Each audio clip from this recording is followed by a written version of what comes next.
ओम शांति। आज हम सुनते हैं दादा लेखराज जी की जीवन कहानी को आगे।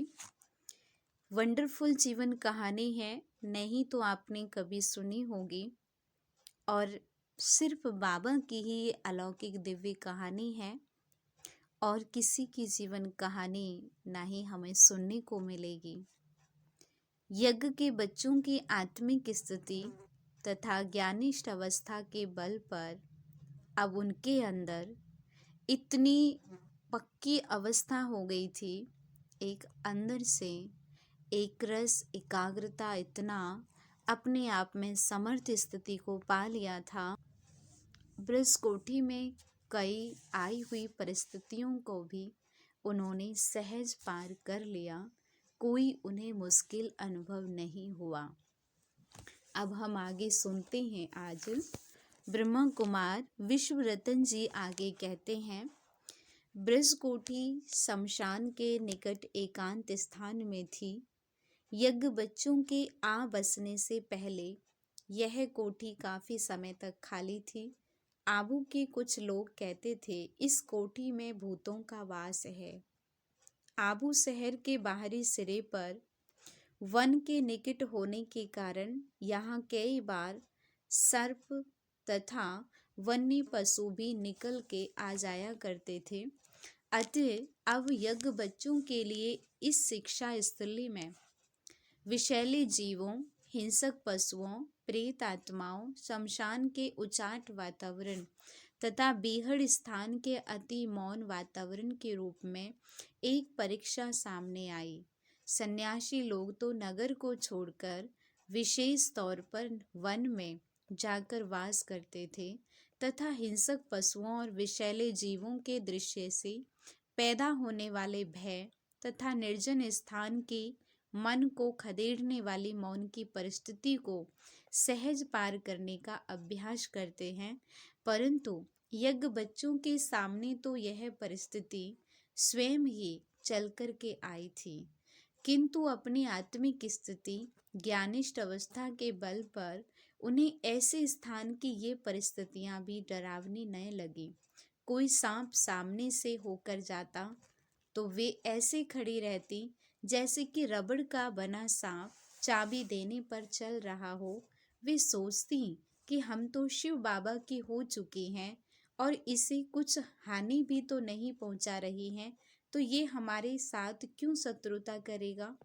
कभी कभी भूत भी आते, परंतु यज्ञ बच्चों के योग बल तथा पवित्रता बल के सामने वे टिक नहीं पाते। वे कुछ ही समय में अब इस बसेरे को छोड़कर भाग गए। इतनी उनके अंदर योग की शक्ति थी।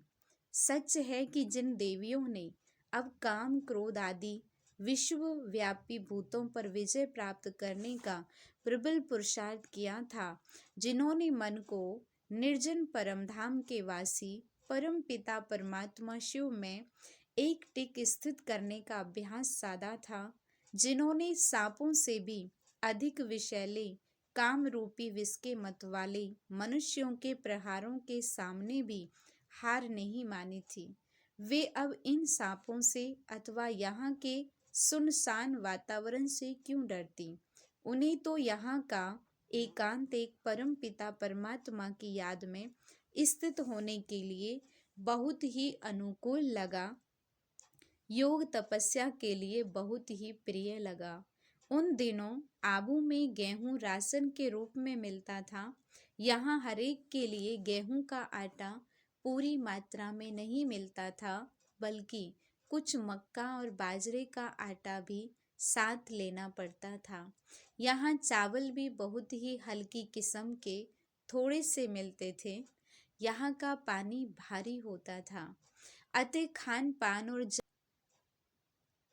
यज्ञ बच्चों में प्राय ऐसे थे जिनका शारीरिक जन्म धनवान घर में हुआ था और जो लाड़ और नाजों से पले थे। फिर जब यज्ञ बच्चों ने अलौकिक जन्म लिया था, अर्थात ईश्वरीय ज्ञान द्वारा परमात्मा को परम पिता के रूप में, ब्रह्मा बाबा को अलौकिक पिता के रूप में अपनाया था, तब इस ईश्वरीय यज्ञ में उनका जो लालन पालन भरण पोषण हुआ था वह बहुत ही सात्विक और उच्च था। सिंध में बाबा ने उन्हें जिस प्रकार खिलाया पिलाया था, जैसी उनकी संभाल की थी, जिस प्रकार उनके स्वास्थ्य और सुख की सामग्री जुटाई थी, वैसा स्नेह और सुख सारे कल्प में कोई भी लौकिक पिता नहीं दे सकता। केवल अब ही यह परीक्षा यज्ञ बच्चों को संपूर्ण अधिक सहनशील बनाने के लिए आई थी, परंतु प्रकृति को अधीन करने की जो शिक्षा उन्हें मिली हुई थी, उस शिक्षा के वायु से, जलवायु से आई कठिनाई को भी पार किया। क्योंकि नित्य ज्ञानामृत मिलने से उन्हें जो शिक्षा खुशी मिली थी, उसी खुशी रूपी खुराक के होते हुए वे अल्पाहारी भी तो वैसे ही हो गए थे।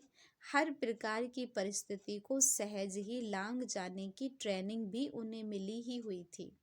एक बार कराची में शिव बाबा ने यज्ञ बच्चों को लगातार 15 दिन तक केवल बाजरे का डोडा और छाछ ही लेने का निर्देश दिया था। यहाँ तक कि जो वत्स कुछ बच्चे बीमार थे, उन्हें भी कहा गया कि वे भी इसी भोजन पर रहें। यही भोजन उनके लिए औषधि अथवा अमृत का काम करेगा। तब किसी किसी यज्ञ बच्चे के मन में यह संकल्प उठा था कि बीमार बहनें, अस्वस्थ भाई बाजरे की रोटी छाछ पर कैसे निर्वाह कर सकेंगे, वे तो इस आहार पर और अधिक बीमार पड़ जाएंगे। लेकिन जो भगवान की लीला को, इस कौतुक को नहीं समझ पाते थे, उनको ये संकल्प चलते थे, वरना निश्चय बुद्धि बच्चों के मन में कोई संकल्प नहीं आता था। परंतु बीमार कन्याओं, माताओं तथा भाइयों ने निसंकल्प होकर संपूर्ण निश्चय से शिव बाबा द्वारा बताए उस भोजन को ब्रह्मा भोजन, वैष्णव भोजन, यज्ञ प्रसाद की भावना से लिया था। सभी को उसके परिणाम से बड़ा संतोष हुआ था, क्योंकि उनका स्वास्थ्य दिनों दिन अच्छा होता गया था। अतः उनके निश्चय में वृद्धि होती गई। तब उनके मन से दृढ़ता पूर्वक यह पाठ प्रैक्टिकल रीति से पढ़ लिया था कि शिव बाबा कल्याणकारी तो है ही, उन द्वारा बताई किसी भी आज्ञा पर चलने से उनका कल्याण निश्चित है। इसमें अकल्याण की बात सोचना मानवीय बुद्धि की सरासर भूल है। अतः जो परिस्थिति सामने आई थी, उसमें भी सभी ने कल्याण ही माना। यज्ञ बच्चे मन ही मन समझते थे, इसमें भी हमारे पुरुषार्थ की अथवा शिक्षा की ही जरूर कोई बात छिपी है।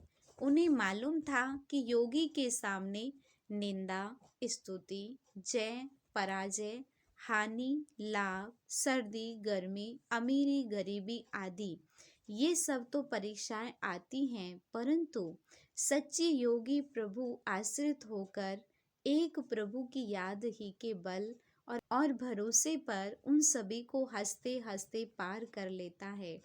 अतः यद्यपि खान पान, जलवायु के इस परिवर्तन ने कई एक यज्ञ बच्चों के स्वास्थ्य पर थोड़ा प्रभाव डाला था, परंतु प्राय सभी ने अपने तन द्वारा, प्रकृति के तत्वों द्वारा आई इन कठिनाइयों को खुशी खुशी पार किया।